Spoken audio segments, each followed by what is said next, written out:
Hey, what's up everybody? This is Joshua Casper. I'm here with Plug and Boutique, and today we're taking a look at analog strings, the new Kontakt instrument library by Output. It is phenomenal. It's dark, it's gritty, it's dirty, it's beautiful. So in this tutorial, I'm going to show you how to begin routing these macro knobs and adjusting them to get what you need. As you can see, there are 4 macro sliders. I guess they're not really knobs, they're sliders. And they're adjustable, and you can have up to 6 effects on each one of them that can be adjusting the sound in a number of different ways. And I think it's best if we just jump right in and start mapping some macros so we can see how it works. First, let's check out some other presets though. And there are 500 presets that ship with the instrument right out of the gate. That's incredible. I haven't even been able to check them all out, but what I have checked out, I have been just floored by.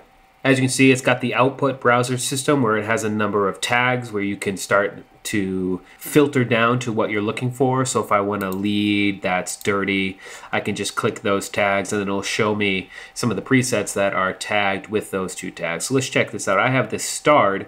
This means it's a favorite of mine. It's really easy to favorite something. You just click the star next to it and it will stay highlighted.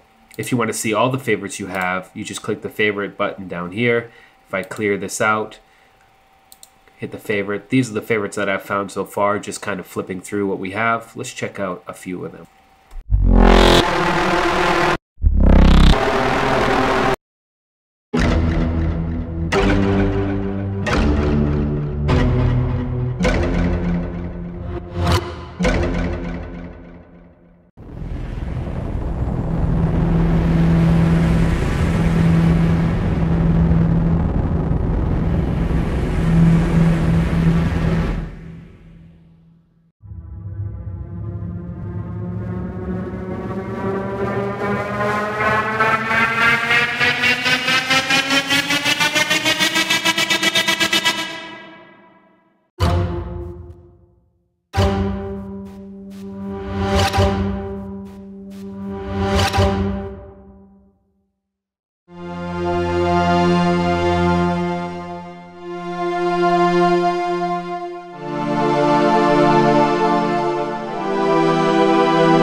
Let's jump into the tutorial part of this video where I show you how to begin mapping some of those really awesome and unique macro sliders. So this is the initial patch right here, which is pretty cool, but we can actually get it a lot cooler before we start routing macro sliders. And the way to do that is you can use these left and right arrows down here on the samples. You can have up to 2 different samples playing at the same time, or just one. If you don't want the other one, you can just turn it off and then you'll just be stuck with the one.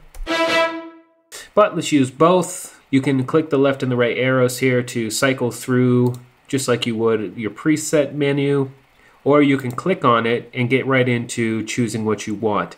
And there are 3 sections of 3 different types. So we have one-shots, pads, and tape effects, and we have orchestral, synths, and creative. So let's just choose this one.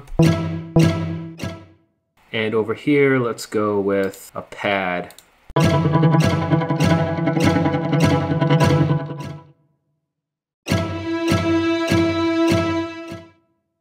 And as you can see, we have the loop on. I can change the loop length inside of here. So let's go 1 bar.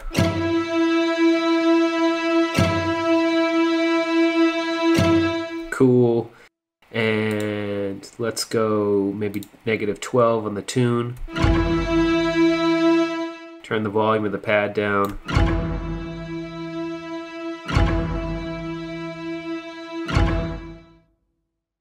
Maybe we can add a little bit of rhythm to the pad.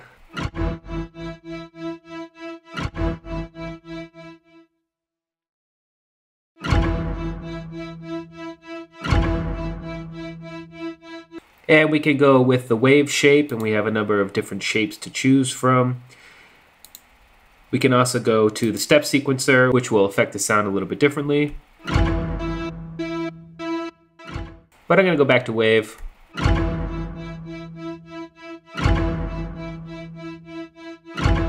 That's pretty cool. So let's get into the macro mapping. As you can see, we have 4 sliders. Each one of those sliders can have up to 6 different effects being applied to it. And the way we check it out is we go to the macro edit window.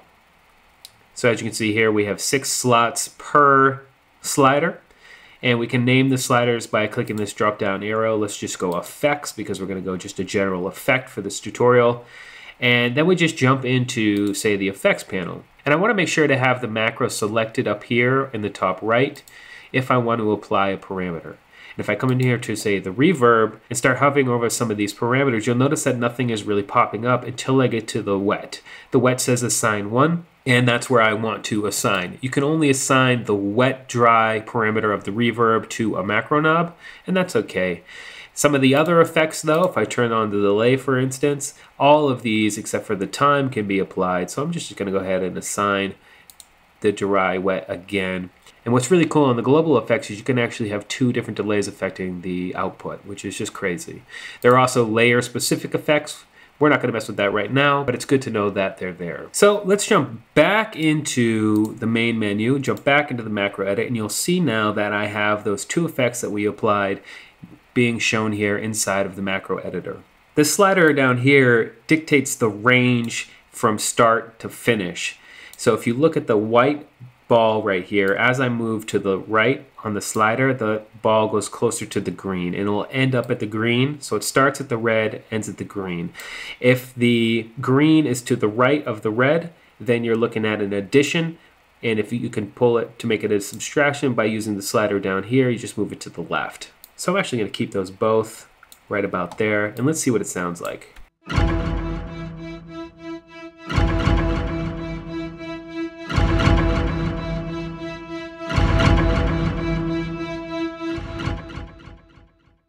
So that's pretty cool. Let's add a filter on it. So let's jump back into the effects, go over to the filter, turn it on, and let's go low pass, assign 1. And here we go.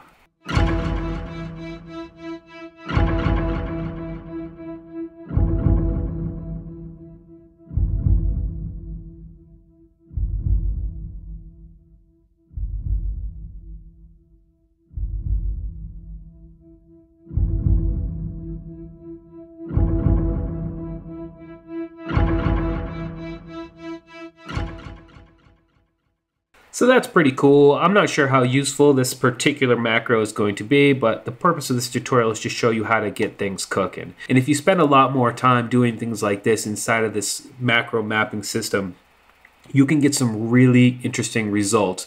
If you move all 4 of these macros around, you're going to get a total transformation of the sound, and you can go from what essentially one sound or one patch into another just using one slider. You can get really creative with these things. I really like how intuitive it is, and also the possibilities and how much I can customize to get exactly what I'm looking for once I know what that is. Anyway, that's how to map to the macro sliders inside of Analog Strings in the new output instrument library. I hope you learned something. We'll see you next time.